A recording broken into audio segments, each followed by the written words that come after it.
Yo, what's going on, guys? And today we're going to be talking about what went wrong with the Atlanta Hawks. This team went from the Eastern Conference Finals to arguably being one of the most disappointing teams in the NBA. Shout out to Chris Kirschner of The Athletic for this, and let's talk about it. Okay, this is coming from his article he wrote for The Athletic. He dropped it about 3 hours ago. It's 10:46 in the morning right now. So let's get right into it. And let's talk about it. Look, for the third straight game, Atlanta gave up a 20-point run. And Young was struggling from both sides of the floor. And look, this was still a winnable game. And it's crazy that if you saw at the end of the game, he ran into Onyeka Okongwu, then backpedaled away from DeLon Wright, who inbounded the ball. Trae Young wasn't having a great game. And this was a game that the Hawks should have stolen with Jimmy Butler and Kyle Lowry out. And Trae Young was spectacular for the Hawks all regular season and should be named to an All NBA team. Someone could argue that, he should be a second team, or I think he's probably more of a third team. And he's a guy who's probably going to get a supermax. And I know a lot of people will give him criticism and say that the conference finals run that they made is a fluke. And that we all can agree this past season was a disappointment. This was supposed to be, the next step forward. And this was a very anticipated season. And the Hawks, going through the offseason, we thought they were poised to make the next step. I mean, DeLon Wright was the backup point guard they've needed. And now, Trae Young, going into this year, was hoping this team would be contenders. Clint Capela was trying to make this a top five defensively. And in the end, we saw that the Hawks desperately needed defensive, help, because they gave up a wide open dunk to Bam Adebayo. The Hawks need, clutch, crunch time performances, and guys who can close games. And it was a frustrating season with a lot of questions. So 2 weeks into the season, Young told Atlanta reporters how the regular season is a lot more boring than the playoffs, and that's very stunning because that's a quote that some people will say is lackadaisical and questions the maturity of him. But he later clarified that he meant was team needed to play every game with playoff intensity, but the dam was just, obviously done by then. The Hawks started 4-9. It was bizarre how they were playing. They didn't have an identity, and they weren't trying at all on defense. DeAndre Hunter and Cam Reddish were too heavily involved in offense, and it was clear that neither of them should have been. And Reddish was traded just because he just seemed like a weird fit, and he had already requested a trade because he wanted a bigger role, and GM Travis wanted a first-round pick for him, and they got their first-round pick. But his teammates knew he wanted out, and yet the team continued to play him, even though he was like this wild card, and every time he stepped on the floor, he could drop 30 points, every blue moon, but he's still just gambling for steals and taking step-back jumpers.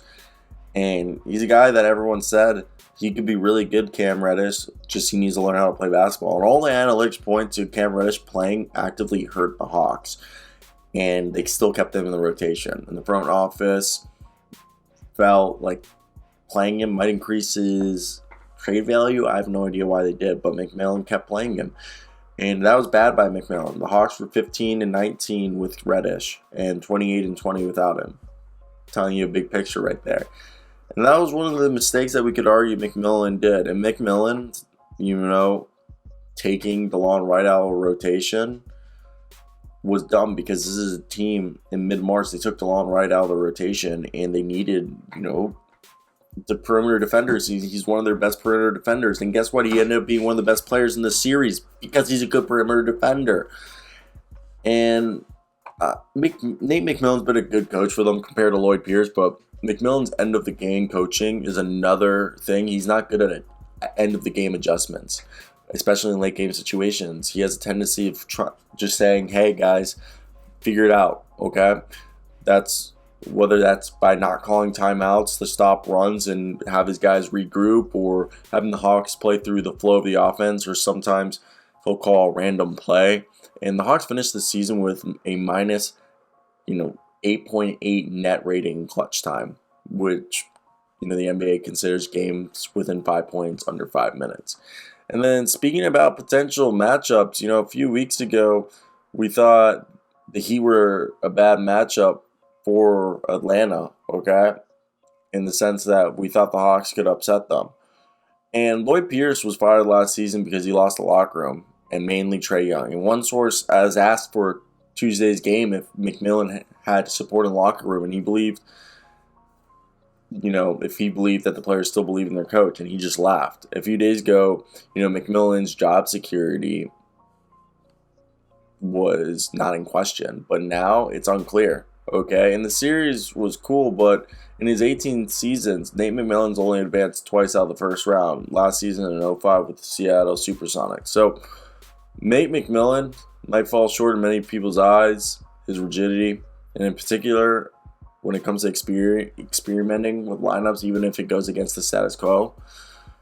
And Jalen Johnson only got 120 minutes. And Nate McMillan was adamant how the Hawks were out of the development stage. Johnson's certainly raw, but teams, even good ones, figure out how to play their guys. Look at the Grizzlies, okay? They figured out how to develop Zaire Williams. And instead, Jalen Johnson played the 74th most minutes out of all rookies. And different lineups that work well, like Kevin Huerter and Bogdanovich, weren't used at all. And lineups that don't work well, like anything including Reddish, were used too much. And one source said McMillan is unimaginative when things don't go to plan, and it's hard for him to make adjustments.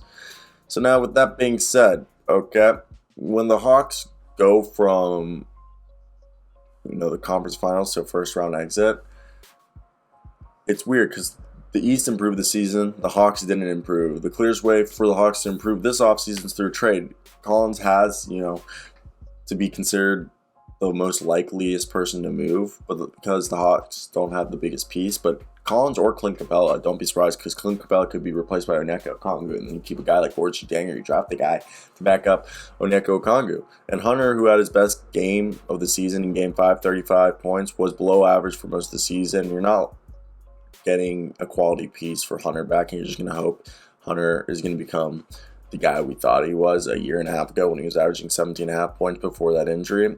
And Johnson has, Jalen Johnson has no value because he didn't play. Onyeka Okongwu has potential, but I like him. And Gallinari, Clint Capela, and Collins, and Bogdanovich could be old guys who could be moved. When you look at the stars who will be available, it becomes difficult of teams that can satisfy them. And I want to hear what you guys think. They need more talent, and they need more ball handlers, better perimeter defenders, better role players, better vets, better leadership, more depth. And if they can do all that, they can be good. Let me hear your thoughts down below, guys. Like and subscribe.